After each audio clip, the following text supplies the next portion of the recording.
Mas outro fruto que está aqui, meus irmãos, versículos 18, 19, Jesus avisa: quem vive assim, quem ama, quem vive para obedecer a Jesus, consequentemente, quem vive em obediência a Jesus, vive em santidade.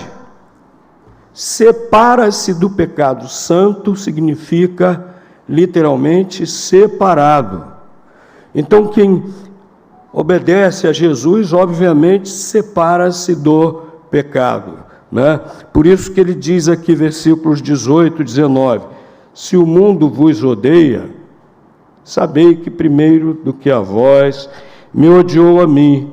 Se fosseis do mundo, o mundo amaria o que era seu, mas porque não sois do mundo, antes eu vos escolhi do mundo, por isso é que o mundo vos odeia. Jesus está avisando seus discípulos. O verdadeiro discípulo de Cristo, que está vivendo de maneira que glorifica a Deus,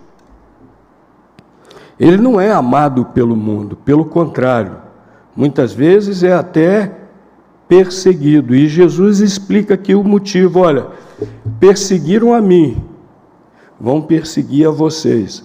Vocês não são desse mundo, assim como eu não sou. Eu vos escolhi desse mundo, eu vos tirei, eu vos dei uma nova natureza. O crente vive não igual ao mundo, não no pecado, mas o crente vive em santidade. Isso incomoda o mundo. Jesus está deixando isso muito claro. E ele continua falando a respeito disso, não é? Versículo 20, ele diz no final do versículo 20: se a mim me perseguiram, também vos perseguirão a vós, se guardarem a minha palavra.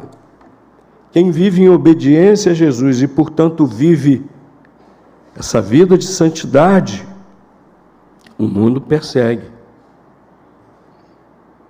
Incomoda ao mundo, incomoda muitas pessoas o nosso viver conforme o padrão de Deus, manifestando o caráter santo, justo de Deus ao mundo. Isso incomoda o mundo. Muitas pessoas, quando veem em nós o caráter de Deus, ficam maravilhadas e são até atraídas a Cristo, né?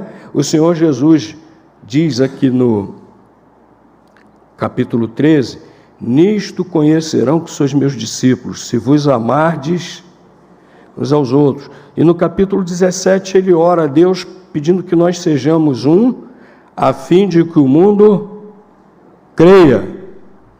Então muitos veem em nós o caráter de Deus e vêm ouvir o Evangelho, vêm ouvir a palavra de Deus.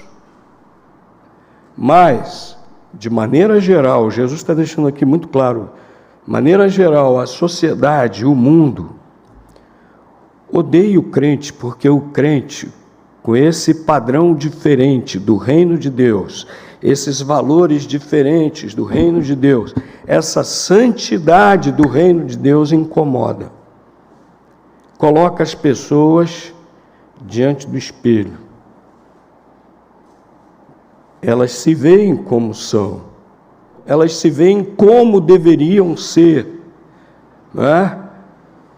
Um procedimento ali do crente em Cristo, está olhando ali, está vendo como ela deveria ser e não é. E muitas vezes não quer mudar na sua rebeldia contra Deus. Isso incomoda.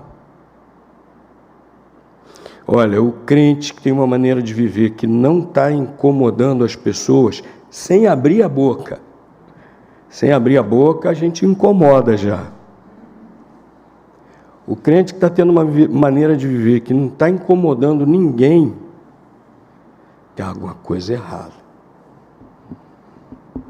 O crente que é muito popular, lá no seu meio, o crente que é aquele que chega numa festa lá, que a turma está tomando lá bebida alcoólica, com aquelas conversas inconvenientes, cheias de escárnio, de deboche, de imoralidade. O crente que chega nessa hora aí, chegou fulano e tal, chega mais fulano e tal. Alguma coisa está errada. Algo está errado. Jesus deixou muito claro que nós seremos perseguidos por termos a mesma natureza dele, de santidade, por sermos diferentes do mundo. E, meus irmãos, nós precisamos sempre nos empenhar nisso, nesse processo da santificação. Ainda somos humanos e falhos. A nossa natureza terrena, que Paulo chama de carne, né? Nossa tendência para o pecado, de vez em quando está querendo nos puxar na direção do pecado. E Paulo fala lá em Gálatas 5 que o Espírito Santo habita em nós e se opõe à carne, Gálatas 5, para que nós não façamos o que queremos. E aí Paulo diz lá: andai em espírito e não cumprireis a concupiscência da carne. Nós não podemos dar lugar às nossas inclinações pecaminosas. Nós precisamos dar cada vez mais espaço para o Espírito Santo, sermos obedientes a Ele, que Ele nos conduz na outra direção. Ele nos conduz na direção da santidade e não do pecado. Fruto da santidade nós precisamos produzir para glorificar a Deus.